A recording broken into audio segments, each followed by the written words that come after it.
You're listening to Arts on the Air, a bi-weekly-ish interview show dedicated to Savannah, Georgia's artists, musicians, and authors. Each episode will feature a guest in conversation about their philosophy, practice, and current projects, as well as their thought on the state of the arts in our community. Our theme music is a clip by Jose Ray made specifically for our show. Hi, I'm Kate Stanton Melendez, and this week I had the pleasure of sitting down with Heather L. Young, a local artist based out of Richmond Hill that sells under the name Fly Young Studio. She does contemporary oil paintings as well as traditional pen and ink drawings, drawing inspiration from her coastal southern heritage and love for moss-draped live oak trees. She's a board member with Arts on the Coast and a contributing arts writer for Reflections magazine.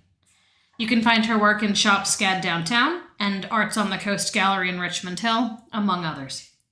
Come see her this Saturday, November 8th, from 10 a.m. to 3 p.m. at Cohen's Retreat out on Skidaway Road, or join her next week at Location Gallery next Friday, November 14th, from 6 to 8 p.m. to see her work in the group show 6x6x20. Yeah. So David Laughlin used to start all of the shows, and you might remember. But his opening line when it was a radio show was something along the lines of, "Who are you and how did you get in here?" Who are you and how did you get in here? Oh, that's funny. Yeah. I love him, and it's just so cute. And as I've been traveling to different artist studios and doing these first couple rounds of interviews, I started to swap it. Who are you and how did I get in here? Okay. Oh, well, I like that. Well, my name is Heather Young, and I'm a local artist based out of Richmond Hill in my home studio. And I invited you here to come see the space and the mayhem behind it all. Let's talk about art. So you am I on? Are we doing? We are. Yeah, I'll cut okay, stuff. Cut. Normally, from my very limited experience, once you turn the mic on, the first couple minutes are just nonsense anyways, because everybody panics because there's a mic on. Yeah. Right. Gotcha. So I just don't. Yeah. But yeah, you've done this show once before with Rob Hessler. Yes. Was David on it too? Yes. I was one of his last ones, I think. Yeah. All right. I love that. Well, welcome back to Arts on the Air. Thank you for having me. I'm excited to catch up with you. I'm so happy to be here. Thanks for having me in the studio. Everything is so beautiful. And some pieces I remember from way back when, but most of my beloved things have found new homes. Yes. Yeah, it's always kind of rotating out. You never know what's going to move and who's going to find that piece that they connect with. And so it always amazes me, you create something and you think right away, this is going to move right away. And then it sits for 2 years and then it finds just the right person. Like this piece here, I did this for the first Art in Bloom fundraiser that we did at Arts on the Coast 2 years ago. And I just had a buyer come in and is absolutely in love with it. She loves the blue. She loves the story behind it. And she just connected with it. So it just took a minute for it to find its rightful home. It typically does. That's usually how it works. Usually you're hanging on to art pieces for 1, 2, 3 years. It's strange how that is. You just never know what's going to move. It's the same thing with the art shows. We just finished up with I Love Hope Art and Music Fest. It was my 3rd year participating in that. Yeah. So it's been a different game every time we've done it. I don't do a lot of the outdoor shows. It's a lot of work, especially to move the paintings and be weather contingent. But I Love Hope is a really great festival to be a part of. So first year was the best outdoor show I'd ever participated in. And then last year was I made profit, but we were so close to the presidential election. I think people were a little more hesitant on larger pieces. So it's a lot of smalls. And then this year was better than both years combined. So it was very, very fun. Excellent. Now, I missed that one, and I'm so sad. There was too many things going on that weekend where somehow that just dropped off my radar. So I didn't make it out at all. Can you give us more info on Isle of Hope? Sure. So there are about 120, if I remember correctly, artists that are juried in. So it's a juried selection of artists that come in, all different mediums and styles. So it's really fun. I wish I had more time to actually walk the show myself and shop and network with some of the artists, but we all are kind of hustling to get set up that morning. And then it's you might have 10 minutes to race around and see everybody's booths. But it's fun because I had Mary Hartman was set up right next to me and Stacey Jean Albano was on the other side, Joy Dunnigan, everybody was really close. So we're all kind of feeding off of each other's vibe. And this year was interesting. We saw a younger crowd that came through. So just different. But it was great. It was a lot of fun. Everybody had a good time. Beautiful day out on the bluff. Younger crowd. Are you talking like 20s? Are we talking 30s? Are we talking 40s? I saw like 20s and 30s. I saw a lot of young people, and they were collecting. And in fact, my favorite part of the entire festival was that I had a young couple come through, and they had an 8-year-old little boy with them, which I have an 8-year-old, so I get it. And actually, my 8-year-old has a little art collection. He started himself. But they came through, they shopped for a while, and then they left, and they came back and they said, our son has to have one of your pieces. Like, he was begging us, like almost in tears, that he had to come back and have it.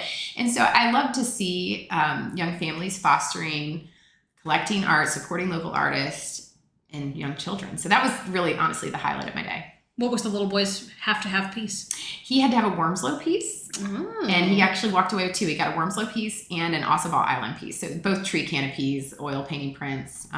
So that was fun, too, because those are some of my favorite places to paint. You do that a lot. I do. I never tire of them. Do you have like a guess on how many times you've painted? Oh, my gosh. I do not. But I tell you, I could paint. I think Wormslow has 300 and some odd oak trees on that avenue. It's a lot. And I could probably paint it until the day I die and find new compositions every time. And it was funny because I walked to Tobia's tent, and she had a whole setup. She had collaborated with another artist. I'm forgetting her name right now. But they had a lot of tree-inspired things, and I was like, that's Ossaball. That's Driftwood Beach. Like, I recognize them probably more than some people. Well, yeah, you spend so much time out there that, that's why there? Ossaball is special for me. My grandmother was sick. She was dying of lung cancer. And I had gone up to Atlanta. She was at Cancer Treatment Center of America. It was like our Hail Mary. And so I went up to see her, and I knew it was, when I left, that was it. So I drove back from Atlanta, and the whole way back, I hadn't painted in a really long time. And I just kept thinking, why have I not painted? Life is too short. Like, I need to get back to my calling. And so I got back, and I booked a creative day trip to Ossaball Island. And they offer that several times during the year for creatives to go and you just completely disconnect in nature. And so I just sat there and I painted. And the one sad thing for me was that they did not allow you to go onto the estate property unless you donated art to the pig roast. So I was like, count me in, I'll donate something just so I can come see this like 10,000 square foot estate, like summer home, why not? And the domesticated donkeys. So I just fell in love with it that day, and it inspired me. So I paint Ossaball a lot. And then a lot of it too, you'll see a lot of Blackbeard Island in my work. I used to go out on the boat with my granny a lot. And we would go to Blackbeard and St. Cat's and all these different islands, and just by boat, and really go explore. And I just love documenting the landscape of the Lowcountry. It's a really pretty place to live. I mean, I don't know what Blackbeard Island, where is that? Okay, so that is only accessible by boat. Okay. And it is run by the state of Georgia. And the interesting thing is it's like off the coast. We used to go like the Julianton River. McIntosh County is where my granny was at. And so we would go in this little tiny Carolina skiff, and you would get to the sound. And if the sea was too high, you couldn't cross it because it's just not a glamorous ride in a little Carolina skiff. And so, but if it was nice, we would cross it, and we would go to Blackbeard, and we would go on the beach and collect shells and just explore and shrimp, fish, whatever we wanted to do. And it was a really special place to us. In fact, that's where she wanted her ashes to go. Aww. And so this small world thing about Richmond Hill, I was in our little Arts on the Coast gallery here. You're on the board there, aren't you? I am. I'm co-vice president of Arts on the Coast. And I was in the gallery one day, and this woman was in there. She worked for the United States Wildlife and Fisheries. Oh. And she mentioned Blackbeard Island. I was like, what do you know about that place? And she was like, well, actually, my husband helps manage it. And so we were allowed to go out with her and get like a tour of the island, like the interior of the island. Ooh. Which was a special treat because if you go by boat, you can only go to like the high tide line. Yeah, of course. So to get to go see like the interior and all the cabbage palms and the trails and the just pure untouched Lowcountry is spectacular. It really, really is. Now, your grandmother, did you do roses? My memory might be so bad because this goes back to like 2019 for the canopy show at the mansion. Weren't there roses? There's tea roses. There's camellia roses. What's the rose? It was a Confederate rose. And that was my other granny. And in fact, you're here today. Before you leave, you should take one off of my tree because you can watch it. When they bloom, I don't think it's actually a rose. I think it's a hibiscus. Okay. But they bloom white, and over the course of a day, they turn red. So it's like they bleed. That's like they bleed like the Confederate soldiers. That's the kind of lore behind it. But yes, I put that piece in the show and now I can't sell it. I wouldn't sell it either. It's beautiful. Yeah. It was like the transformation from white to pink, a triptych. And, it hangs in my master bedroom. And I think of her because I would have dinner with her and she would clip them when they were in season and we would watch them turn, bright pink while we ate dinner. So. I love that. That's so neat. Yeah. I will take you up on that. I will steal one flower and watch it today. Show your daughter. It'd be fascinating. I will. I mean, I don't know that she's old enough, but my husband is technically an agronomist. Okay. So I don't think he's from Puerto Rico. I don't think he has any concept of a Confederate rose and it changing colors, so you might blow a grown man mind. I love it. It's mine today. I love it. Perfect timing for this interview. Yeah. Now, so Canopy was your first return to painting, right? You were mostly in illustration and then like a drawing, sketching? Yes. Have you ever gone back? I mean, you do the wood blocks. Do you still do those for Christmas? I do wood blocks. I've got a whole bunch coming up. In fact, I showed some. It's kind of like I feel like I have split personality. I built my career in illustration, so I love that I can create something quickly with pen and ink or pencil and watercolor and feel that like instant gratification. But my heart is truly in the fine art painting, oil painting, subtractive painting, the art of abstraction, color theory, all those kind of things dance in my head. But as far as making a career and surviving off of art, the illustration is still where I'm, supporting my family. Really? Yes. I love that. Yeah. So lots of prints, pen and ink drawings of a lot of trees. So the subject matter is the same across both mediums and both styles. The inspiration is all the same, but the output is different. Very nice. Now talk to me about painting. Mm-hmm. Your painting style is so interesting.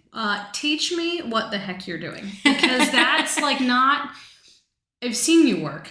Not how I would imagine oil paintings, and teach.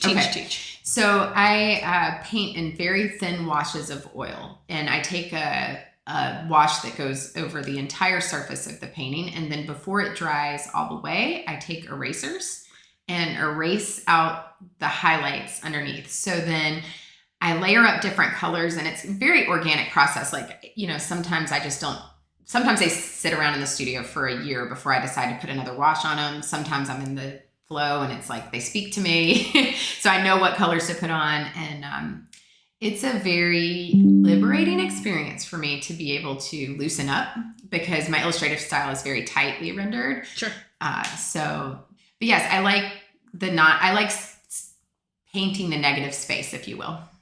I love that. How many washes? I mean, what are we talking? It depends. We've got 2 in the studio right now that you can see. The one up top probably has 12 to 15 washes on it. The one below is a work in progress. And I'm actually trying to work with a more subtle palette just to see if I can actually do it.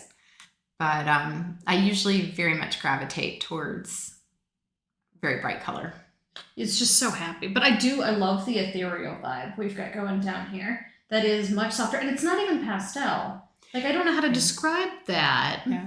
I don't know. It just takes on a life of its own. And I feel like I gravitate towards certain colors. Magenta seems to be a very prominent color in my palette right now. Here recently, I've been looking at, I'm so sentimental.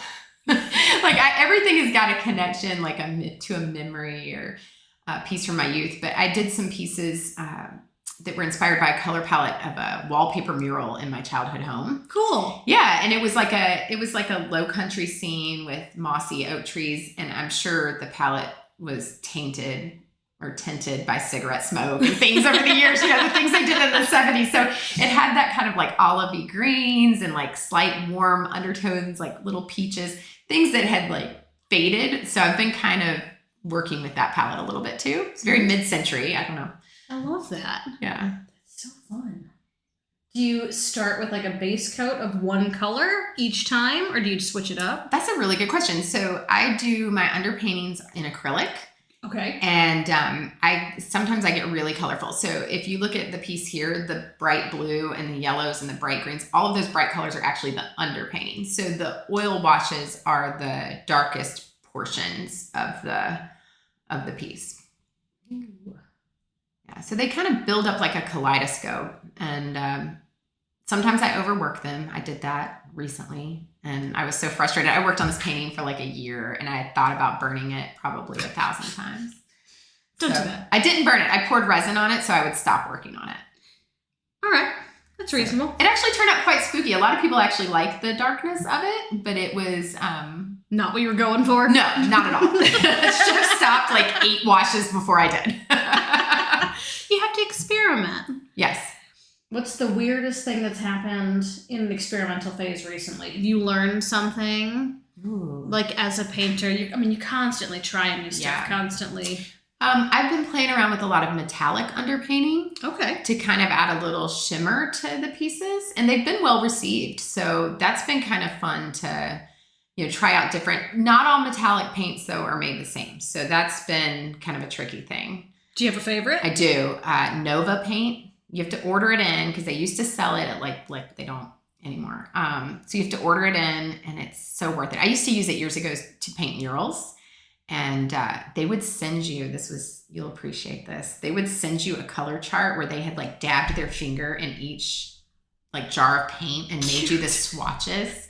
And it was just candy for me. I love that thing. That's so fun. Yeah. All right, do you have a least favorite paint for underpainting?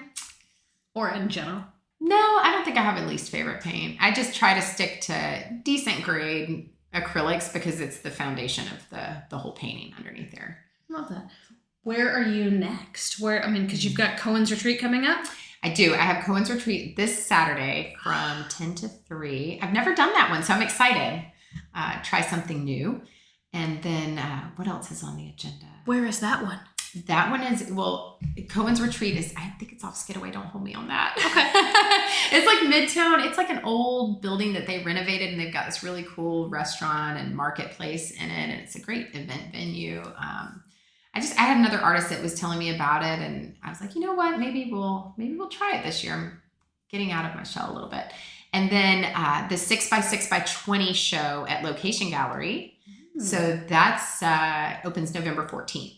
So I'll have 6 small pieces in that. Every piece in that show will be 6 by 6 inches, and there's 20 artists. So that'll be a fun, small work show just in time for holiday. I love that.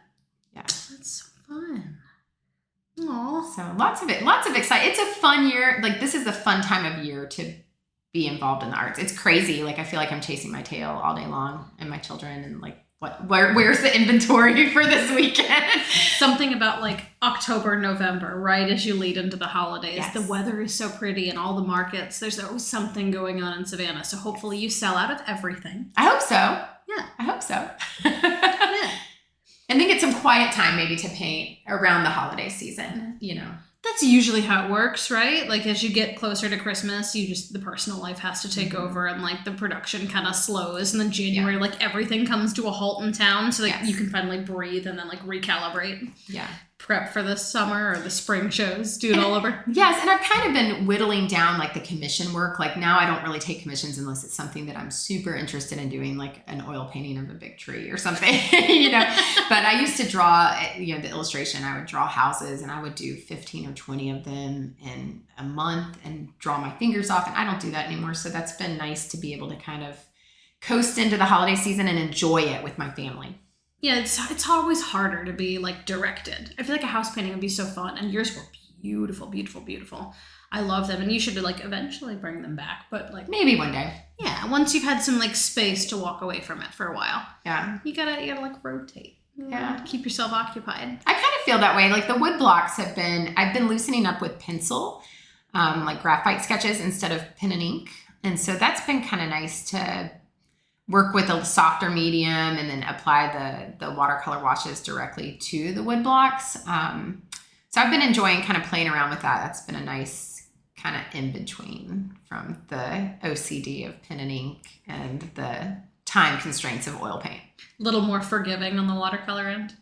Yes. Yes. Yeah. Well, I mean, I think both can be. If I worked more opaque with oils, it would be more challenging. But, you know, the reality is if I put a wash on that I don't like, I just erase the whole thing off and then put a new one on. How do you do that? How do you erase a wash of oil paint? What? Yeah, I just go through with my erasers, and like if you look at my paintings and you see the moss, like all of those moss streaks, that's all eraser marks.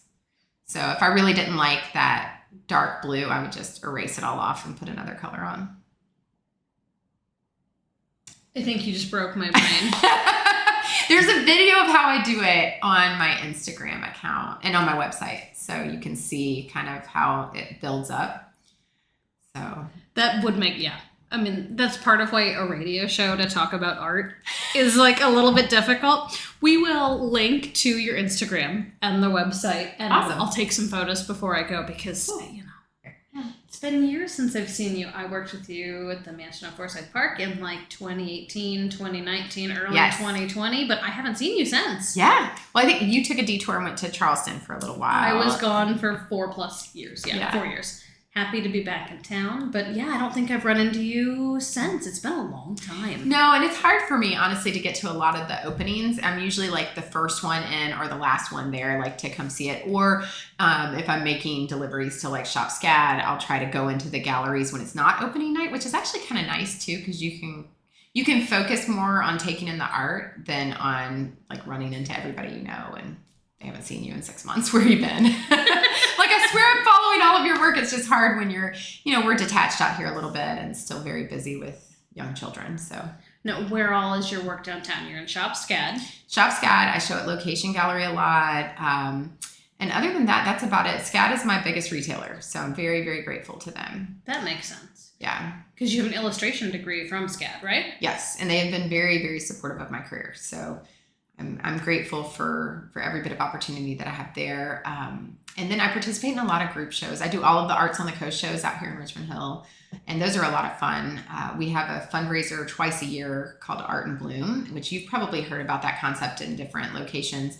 But we do it a little bit differently where we jury in 20 large-scale works of art. So a lot of places, it's like art museums, and they pick pieces from their existing collection. But we bring in jury, like a selection of 20, and then we have floral designers from all over the area recreate the artwork in floral form. And it's spectacular. Like, it's a really big, the artistry involved is just incredible. That sounds lovely. Now, when's the next round of that fundraiser? That'll be in April. We're currently taking sponsorship for it now, but the big event, I think, is April 25th. Don't hold me on that date. So we've got time. We've got time. We've got plenty of time. Yeah. But it's really beautiful, and the floral designers, we raffle off their arrangements at the end of the night, and it's so much fun. They're so I don't have a 3-dimensional bone in my body. Like, everything that I do is 2D. So when I see the sculptures that they create out of these organic materials, it's just mind-boggling.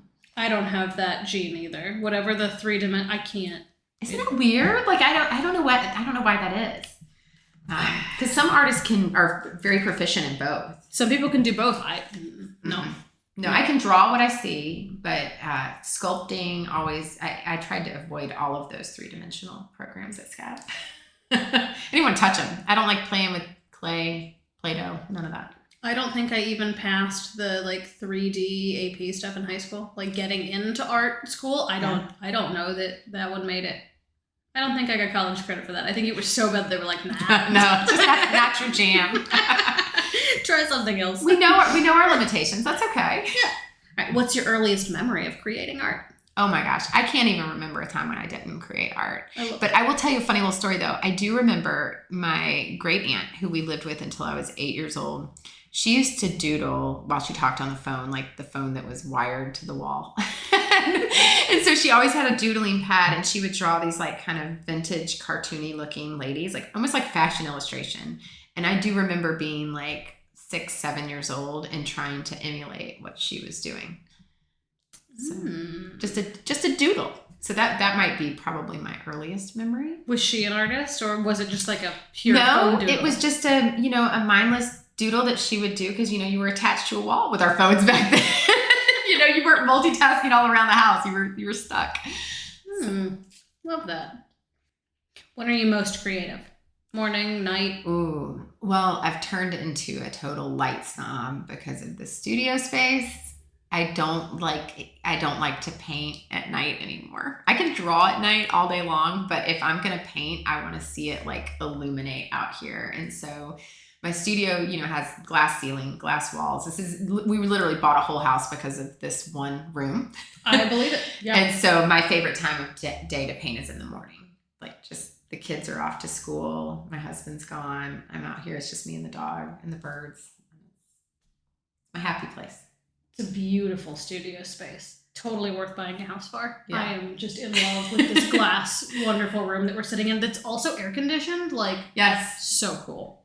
Yeah. The previous owners put it in. And then when we came to see the house, I was like, this is it. Like, told our realtor, we have to have this place for this room. We looked for a year. Yeah? Yeah. There were a lot of tears. But, when you work from home, I feel like being an artist is such an isolated profession. Sure. And I'm very blessed to have this space dedicated to it. Because our last house, we were in like 1,200 square feet and we were bumping elbows in my spare bedroom with no beautiful light. So when I walked in here, I was like, I can sit in here and watch my kids play in the yard and paint at the same time. It's bliss. Game changer. Total game changer. And I hate the tile floors, so if they color the grout, I don't really care.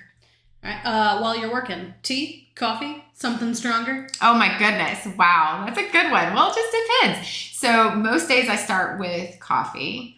When we get close to the holiday season, I throw a little Bailey's in my coffee. All right.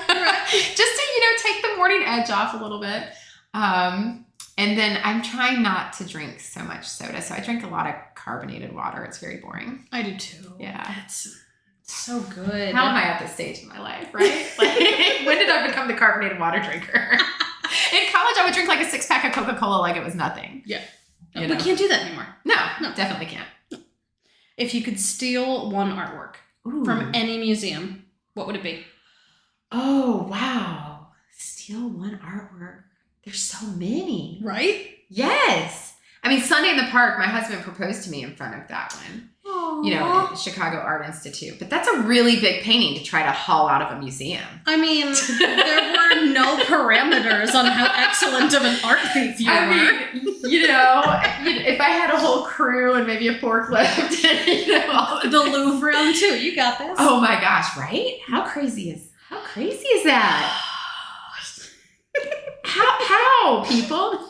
So that's the first one that comes to mind. I don't know. There would be too many. But that one has sentimental value because it's in that space and we got engaged there. So I would just bring it right back. Love that. It would fit. It would fit right here. It'd block my view, but it would fit. What's your favorite color? Green. Second favorite is orange. Really? Mm-hmm. Orange is a unique one.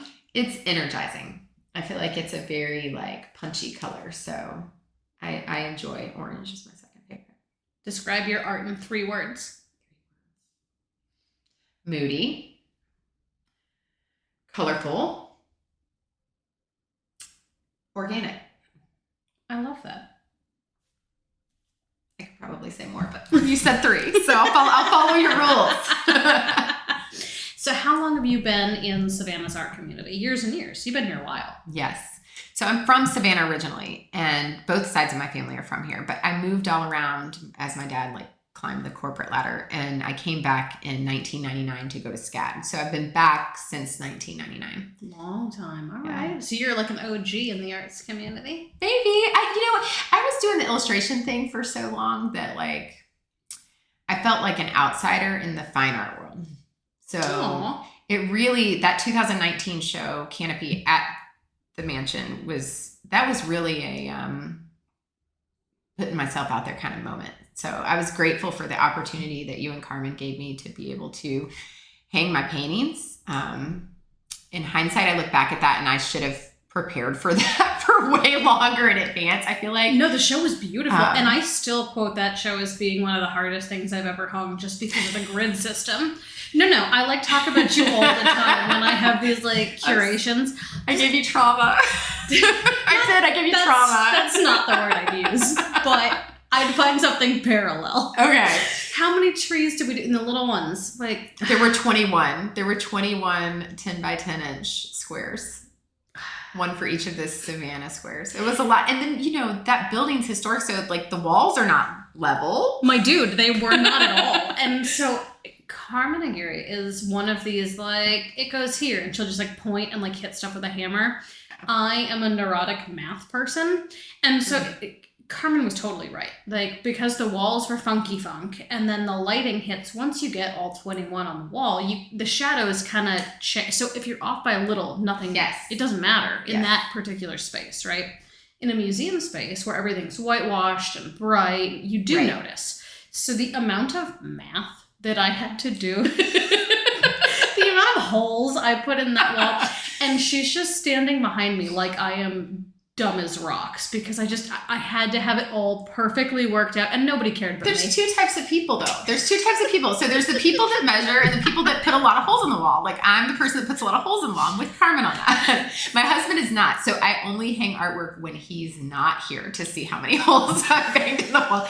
But I will say, I feel like I'm expert level at it. I can hang a triptych now in no time. In fact, my brother, he's got a little gallery space and boutique down on Amelia Island. And so they sold a triptych out of their space, and they offered to go and hang it. And they were like, he called me up and he was like, it took us 2 hours to hang this thing on the wall. Like, we should have called you down here. And I was like, I would have had that up in 30 minutes. Like, it would have taken you like almost less time to drive to Amelia Island and then hang it and drive home. Yes. So we're hearing that if somebody wants to buy a triptych for their beautiful house, you are so willing to install. I will totally come. Actually, I love to see where my paintings end up. I so infrequently get to do that. So it's nice when I can meet the collector and I can see the happy home that my artwork is in.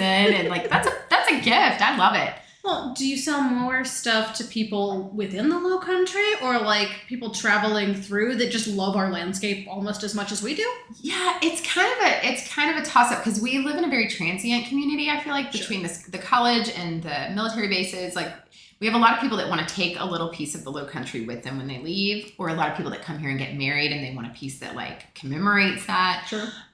So it's just interesting. I don't think I've figured out like the science between moving fine art, like paintings.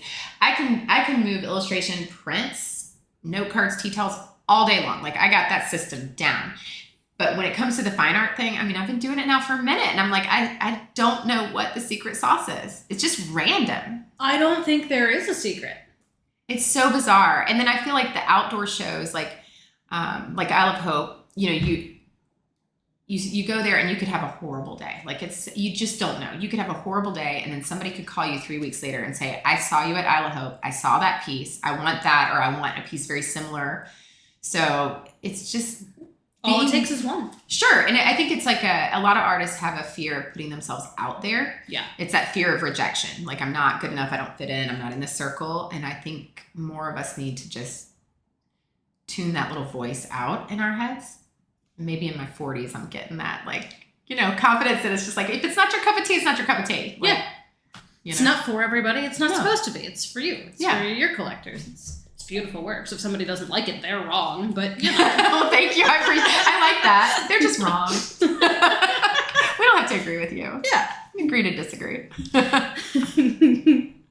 And the local art scene is fun to watch. I mean, it's just fun to watch it grow, and like how it changes. And how so? So you've been here since 99. Yeah. How have you seen the ebbs and flows, and like what do you think? Well, I think it's interesting because I feel like there's almost two circles. Like, you've got like the SCAD circle, and then you've got like the Low Country circle, where it's like people that have kind of migrated to the area, might not be affiliated with SCAD. It feels very supportive of local artists. And I know it's not like that everywhere else. So I feel very fortunate to be it's a very saturated market. Sure. But a very, I feel like most of the artists here are really supportive of one another too. So I think just putting yourself out there into the arena is the hardest part. But once you're out there and you're meeting people and appreciating their work, it's such a welcoming art community. What do you see changing in the next couple of years? Where do you see the biggest growth patterns or like shifts? I mean, do you got any predictions for our local art market? It's very hard to see. I see the growth in the outlying areas starting to become very interesting. And being that I'm based in Richmond Hill and on the board of an arts organization that's based here, we're seeing a lot of artists come in from Guyton, Rican, St. Simons, Savannah. We've got a lot of artists that are coming in from surrounding areas and wanting to participate in our shows. And I think that's because they're seeing the growth in Bryan County. So we've got a lot of disposable income out here. We're, I think, the 6th fastest growing county in the United States of America. Like it's a... Yeah. That's a stat that my husband's quoted also. Something about Hardyville is like exploding now. So, I mean, it's a good area to be in. So it's interesting because it'll be interesting to see what happens with the Savannah. We've seen a lot of galleries that have closed. Yep. A lot of small ones that are popping up trying to survive. But I think a lot of your collectors are actually moving to outlying areas. I would agree with that. Well, and there's only so much wall space. And like, I just think at a certain point, you can't just rely on just Savannah. It has to be some of the tourists. And like, as our tourism changes and expands to the outlying areas, I mean, who you see changes a little bit. Well, and that was like at Isle of Hope. It was that we saw a younger crowd this year. So are these the kids of the collectors that have been coming in, previous years? I think so. Yeah. I genuinely do. And they were saying, I read something that like women in their 20s and 30s are spending like 54% more than like males in their same age bracket.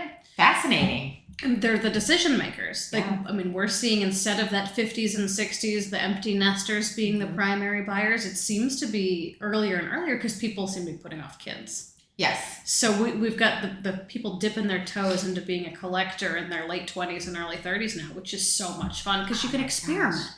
You can experiment. You can try so many different things. I'm art addicted, obviously, so I may be biased on it. But, when you start collecting pieces, whether it's from your travels or just local artists, things that inspire you, you curate the rest of your environment around that collection, right? So, these folks that came in, great couple. They came in before Isle of Hope and bought a bunch of paintings before the show, and they're building a house. So they have no idea where these paintings are going to hang. It's not I'm buying a piece for in my bathroom or over my bed. They just love the art and they'll curate their space around that, which is as an artist, that's what we want. That's like the dream. Totally want. Yeah, I don't want to match somebody's throw pillows. Yeah. No. And then you buy pieces like I bought a piece from Rick Leach a couple months ago, and I kept seeing it being posted on the socials for this show, and I was like, I need that. I have no idea where it's going to go. Is it hanging on my wall right now? No, it is not. But it is going to find a happy home somewhere in here, and I just, it's like nobody else can have it. Hey. Love that. What's the weirdest thing you've ever sold? Or like, have you had an experience that like somebody buys something that you're really surprised by? Oh my gosh. So I can't believe I'm going to say this, but I'm going to say it. I used to be a food illustrator. What? Yeah. But a contemporary food illustrator. Like I did it with my oil paintings for Skirt Magazine. Were you here when Skirt Magazine was like a thing? No. Okay, so Skirt Magazine had all these. Jessica Lebos. Okay. Jessica Lebos. She used to run the Savannah one. And they had one in Charleston and Savannah and all these different cities, right? And it was when I first graduated and I was going to I wanted to be a published editorial illustrator. And so I put together a little Southern Girls cookbook, and it was like my granny's recipes that I had illustrated, and I mailed them out to like 5 different art directors with the idea that I wanted to put something on their desk that they felt bad throwing in the trash. And so I was like, if they get this cute little handmade cookbook, like they're not going to want to throw it away. And it worked. Skirt called me and they wanted me to be a food illustrator. So they said, we want to give you an ingredient every month and you illustrate the ingredient, and then we'll find restaurants in our different cities where we publish that have a recipe that incorporate that ingredient. And so they came at me with sweet potato one time. Like, That's hard. How do you make a sweet potato look attractive? You know what it looks like. Yeah, like, it's just rude. It's just rude. And so I was like, how do I do this? So that was probably the most challenging and the most weird thing that like sold. But the funny thing is that if you look up sweet potatoes and you grow, like if you sprout them into beautiful plants, they make a beautiful vine with a beautiful flower on them. Did you incorporate the flower in the vine? I had to, because otherwise you know what that thing looks like. What? How do you make that look pretty? pretty. Especially if you don't know what the recipe is going to be. Yes. Like, that's impossible. No, you have no idea. So you have to yes. So that was the most challenging. And I laugh at it, like when I see it in my portfolio. I love that. Yeah. So I did that for like 2 years. It was great fun, like every month to just illustrate a different, yeah. I would never have known that. What year was this? Oh, that had to have been, I want to say probably 2003, 2004, somewhere in there. Okay. It's been a minute. Yeah, it was early on in your art career. Okay. And then I sold prints of those paintings for a really long time. I don't have those available now, but maybe I should. I don't know. They're kind of fun for people's kitchens, like contemporary, like food prints. Yeah. That's like the one, there's like a blind spot where people don't seem to have enough art in their kitchens, at least from my perspective. It's a room where you spend so much time, like a kitchen or like a dining room, but you never see, there's never enough stuff in there. Yeah. So I like the food prints. I like the food art in the food space. Maybe I'll revive it. I don't know. It's been a minute. Where do you see, where's your art pockets? Are you a print gal? Are you an originals gal? What's the breakdown in like your market? I live off of print sales. So, lots of tree prints, lots of botanical type drawings, that kind of thing. Small gifts, note cards, tea towels, those things are what I live off of. When the originals move, it's just a happy dance. Like you get excited about it. But like I said, I haven't figured out the secret sauce for how you survive in the fine art arena. And, how do you, now that my kids are getting a little bit older and I have a foundation for my business with the illustration work, I'm able to explore those avenues more. But how you can survive off of it full time, it feels like sometimes that's hard to attain. Sure. You work a lot of odd jobs, I'm sure. Yeah. What's like a percentage sales illustration? Are we talking like a 60-40? Are we talking like an 80-20?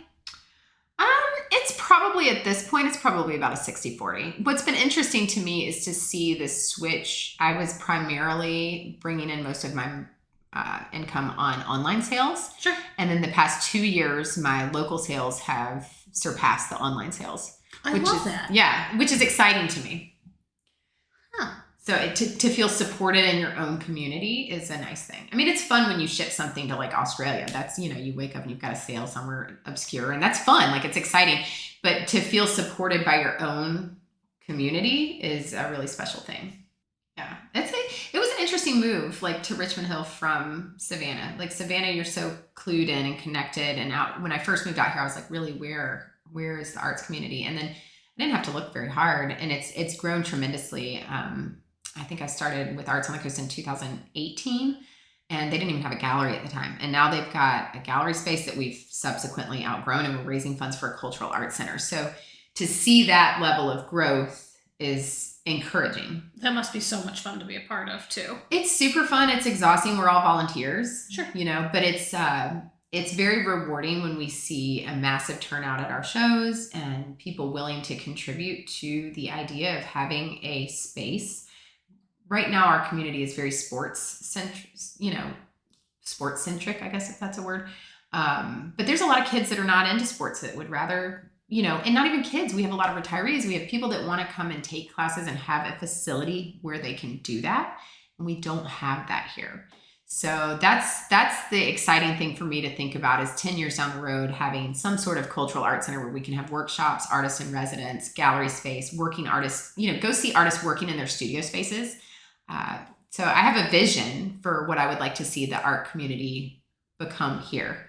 And it's exciting to kind of inch closer towards it here and there. Yeah, to work towards it. Aww. Yeah. How do people support? Is there like a website to give donations? Yes, so artsonthecoast.org. And then our biggest fundraiser, again, is Art in Bloom. So we get a lot of sponsorship for that.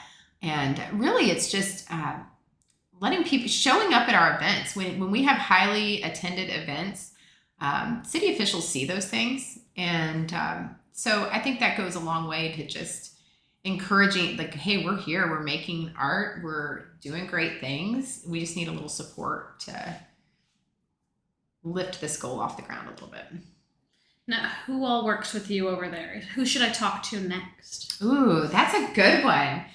Paul Downs. Do you know Paul Downs? Mm-mm. So he is the Energizer Bunny of all artists, and he does a lot of the Comic Cons now. Like that's kind of he's kind of gone down that path, but he's highly collected out here in Richmond Hill.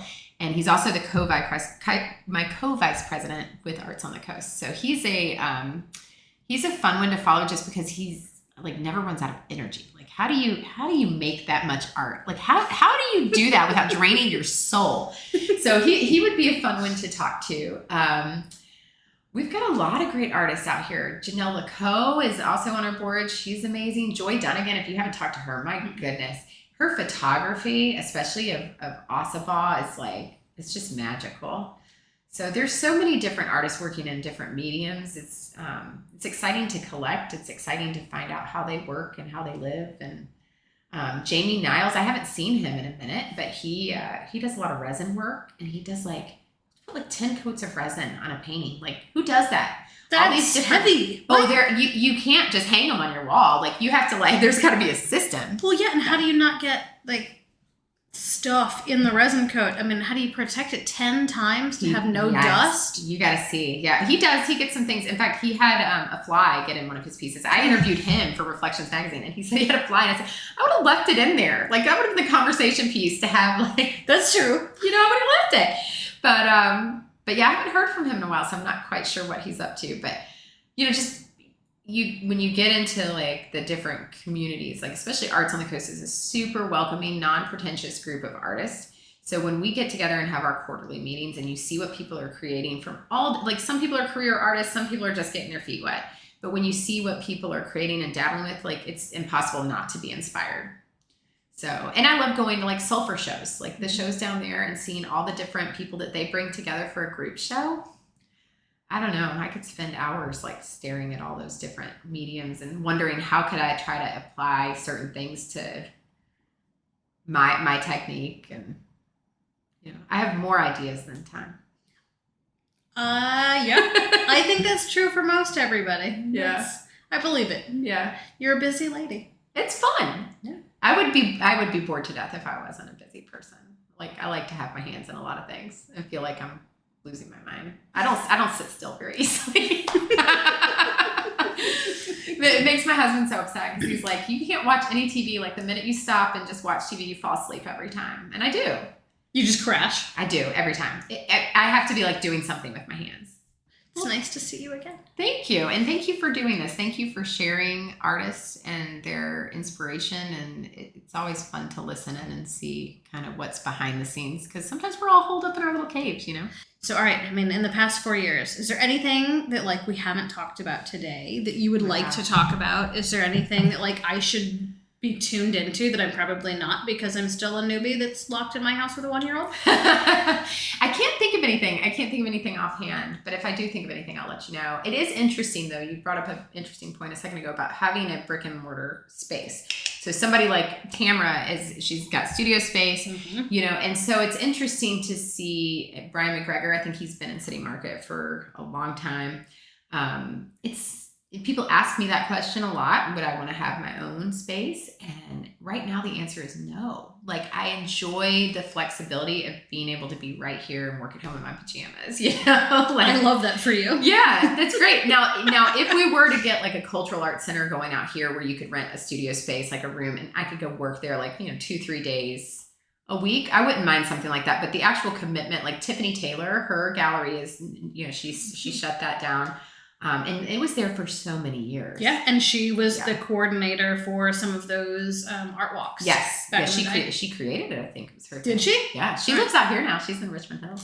Yeah. See, I see her once in a while. It doesn't make any sense for you to drive 45 minutes into Savannah to work there when you've got such a beautiful space. But maybe if there's a Richmond Hill, you can drop in. Well, that's the thing, to be able to kind of drop in and have I like, especially with young kids, having the flexibility. But I am curious to see how the model moves in the next 5 years for artists, if it's more beneficial to have a brick and mortar presence versus the online. So that's kind of what I'll be watching and trying to, all the things with AI now. Ugh. Yeah. But it's a tool, it's not going away. So the cat's out of the bag, right? It's people are going to have to utilize it as a tool. and protect their rights as artists. Of course, that's certainly a concern, but I think we've got to learn how to work with it.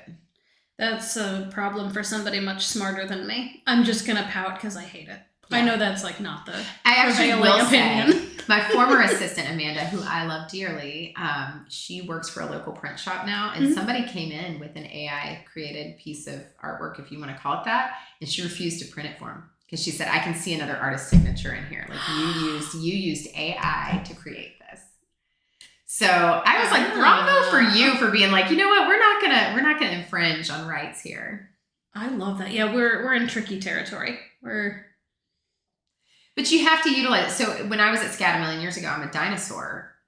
No, you're not. Maybe I am. I don't know. But we had one class in Photoshop. That was it. One class. And let me tell you, I was not like exemplary student in that class. Oh no, I can't Photoshop. And so I remember thinking, I will never need this in my career. Like, who needs this? I will just make art by hand, and like people will appreciate that. And then everything I've had to learn, I mean, I use it almost daily in my career, and I had to teach it to myself because we didn't have that. So you had to learn how to use it as a tool. And I think AI is the same. We're going to have to utilize it as a tool and not let it own our lives. So that's a difference. That's something we've seen in 4 years that was not here before. So when you have your cultural center, you're going to be amazing and teaching AI art classes? No AI art classes. Teach you how to protect your rights against AI, you know? There you go. Or how to utilize it to market your work. So there's, you know what I've done? I've actually used it to help me title my pieces before. No. Yes, I have. Yeah. Because you run out of ideas. When That's you paint, true. You run out of ideas. So what'd you do? What'd you type in? Help me name this painting. It's a painting of a tree by the Low Country Marsh, you know. And then it'll ask you, it'll be like, do you want it to be moody, or do you want it to be like scientific, or, you know, it'll ask you to help direct it. It's the darndest thing. So what was the name? What'd you come up with? Whispers of the Water. It was a weeping willow tree growing right out of the water, sucking it all out of there. And it was like a hauntingly piece. Like there was a mood about it. And I was like, that works. But it gives you like 20 different ideas just as a brainstorming device. So if you think about the power of that for artists to be able to pitch their work. True. Because we're not all, you know, writers. We're not all marketing is for the most part not. Yeah, but if I help there, then as a gallerist, I've worked myself out of a job. That was my jam. No, but you have to, but that's the thing, that's where it's a tool and you have to finesse it. Like you have to, like my husband, he's an editor for the local news station. I didn't know that. Yeah. Well, maybe I did. Yeah. He's been doing that for years, but they're utilizing now it's like a science how to come up with the right prompt for AI. So you have to learn how to, you either, you know, it's the same thing with the growth in Richmond Hill. You have to know that change is coming. True. And you can be upset and not like it all you want, but it's coming. It's going to either bulldoze you or you're going to work with it as a tool. So that's how I think about the whole AI thing when it comes to the art world. We're not escaping it. No, that's for sure. You know, I'm just pouty about it. I wish I knew how it worked.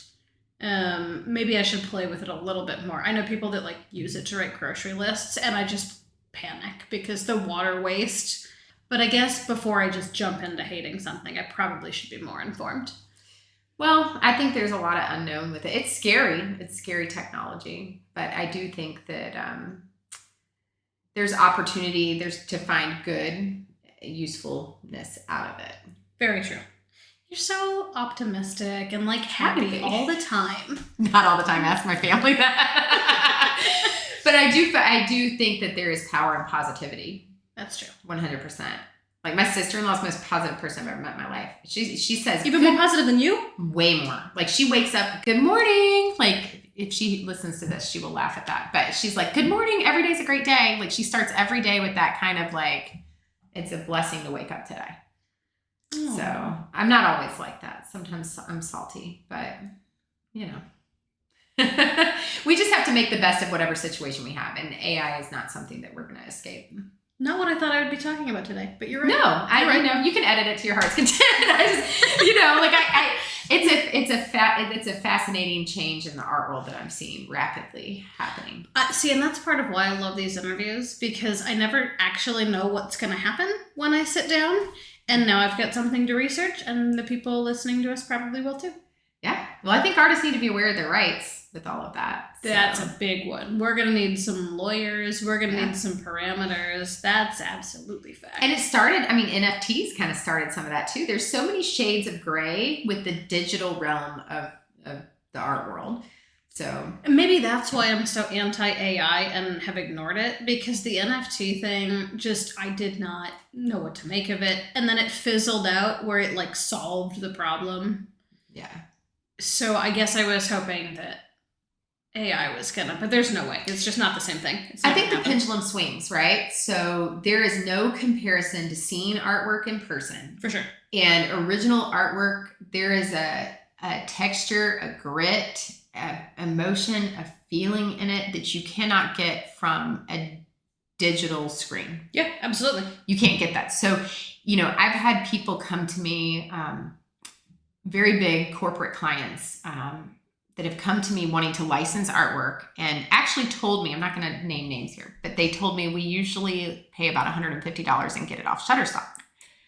And I said, there's a reason you don't see my work on Shutterstock, because this is drawn by hand. Right. So, if you want that digitized look, you're talking to the wrong person. And they ultimately ended up coming in and paying a very fair market price for licensing my artwork. But that's the mentality that we have now. And I, having a degree in illustration, stock illustration has killed a lot of that. Oh. So, the New Yorker is not, it's not everywhere. So very competitive market. Even children's book illustration, all of that stuff is changing. So I think from a business aspect for emerging artists, I think it's critical to be aware of what the world is doing in the digital realm, whether you like it or not. That's absolutely true. And that's great advice. Hope so. Try to, and then just appreciate art, support your local artists. Go out there and buy the piece that resonates with you. Yeah, I hate that, there's only one, guys. So, if you fall in love with something, you need to take it if you have the means. Yes. Do you do that? I have regretted so many times not buying something on the spot. Are you kidding me? Yeah. And I think it's because my brain working in art galleries, there's something that your brain there's the idea that there's always going to be something new the next day. Mm-hmm. And there's no money working in art. So usually you're priced out. Right. And you don't have the ability necessarily to buy the things off of your own walls. But there are pieces that haunt me. Yeah. That I should have taken. And Rob Hessler was saying on the first round of this show that he bought a piece by Jose Ray for $80. Wow. Mm-hmm. Oh and gosh. I'm trying to forget that he said that, but that one made it into the noodle. What? How did you? Right? One, shame on you, Jose. Too cheap. But two, good on you, Rob, for jumping. Yes. Yep. Those are the people though that are bolstering those careers as they're coming out of the gate. You're seeing it, and it's not, to me, my art collection is, I don't know in dollar signs what it would be worth, but it's priceless to me. These are all pieces that I connected with, and I either knew the artist or there was something about it that spoke to me. And I wish more people, it's amazing to me too, the people that will try to talk you down on the price of your artwork. You're not talking down that Louis you just bought. You're not granite countertops shot, right. It's where do you put your value at, And I used to like nice handbags. Now I like art more, but it lasts longer. Yeah. I don't have a pin explode in it, It's something to pass down, something to, rotate around your house. Yeah. Even if not, it's just joy for me to be surrounded by it. And every piece that I've purchased, there's a story behind it. It's either where we were, a memory of that time in our lives, the kids were born that year or something. There's something that connects you to it more than what you get if you just go buy something off of the home goods rack. Absolutely. And I think your work does that for a lot of people. Looking at all your beautiful trees. You capture the Lowcountry just so beautifully. And I hope that people are coming and connecting with your work the way that I do and the way that I've watched people connect with your work for the last several years. And I hope that lots of people are thinking about how wonderful you are as they walk through their homes in different places. Thank you for being such a big supporter of my work all these years. It's great to reconnect with you and to to have your support in a different platform now. Yeah. We'll do this again. Yeah, it'd be fun. Hey, you're welcome to come out here and hang out and create anytime you want. Pitch. How do we pay you? We go to Cohen's Retreat this Cohen's Saturday. Retreat, yeah. Online, heatherlyoung.com. I probably need to update that. Fly Young Studio on Instagram. And like I said, the 6x6x20 show at Location Gallery that opens November 14th. So those are the next 2 events, Cohen's Retreat and Location Gallery. And after that, we'll see you a ton, and we'll just keep updating. I'm sure I will be back. Awesome. I hope so. Please come back. Thank you so much. You're so welcome. Thank you. Great. It was so nice to see Heather for the first time in several years. She and her work, just as charming and beautiful as I remember. It was lovely to visit her home studio and check out everything she's been working on. You can catch her this Saturday, November 8th from 10 a.m. to 3 p.m. at Cohen's Retreat.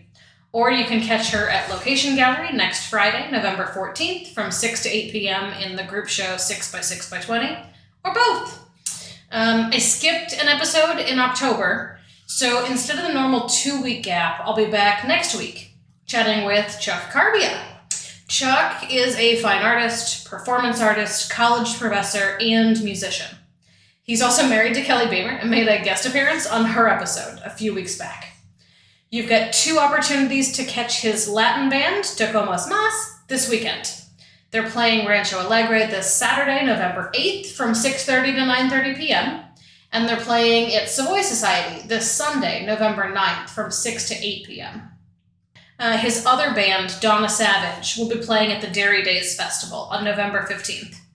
This is the 3rd year of the Dairy Days Festival out at the historical dairy. This year there are 10 bands on 2 stages, with music going from noon to 10 p.m.